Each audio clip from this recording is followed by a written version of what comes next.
On 53, notice we've got a binomial on the bottom. So multiplying by I doesn't get rid of it because I'd have to distribute that to both and I'd still have an I on the bottom. So remember when we did conjugates with roots? You want to multiply by the conjugate, just like you did with radicals.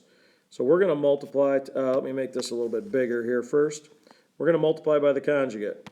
What's the conjugate of 8 minus 2i? It's 8 plus 2i. Now I have to do the top times 8 plus 2i as well. Now let's see what happens on the bottom. We have 8 times 8, which is 64. Then we have 8 times 2i, which is plus 16i. Then we have negative 2i times 8, which is negative 16i. And notice these are going to drop out. And then we have negative 2i times 2i, which is negative 4i squared. Now notice I squared is going to be negative 1, so I have negative 4 times negative 1. So really on the bottom I end up with 64 plus 4.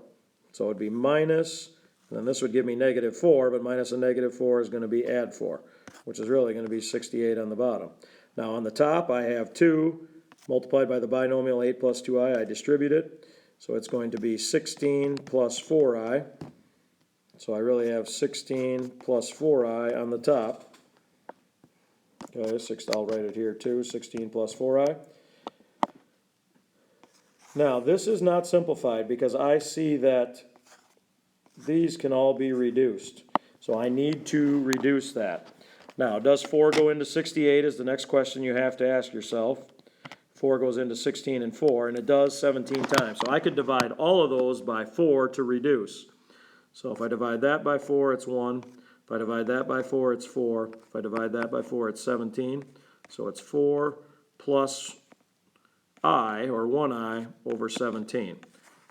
Now, if you wanted to write it as 4/17 plus 1/17 I to be true imaginary complex number, you could. You don't have to. Many students will leave it just like this. Either one of these is okay.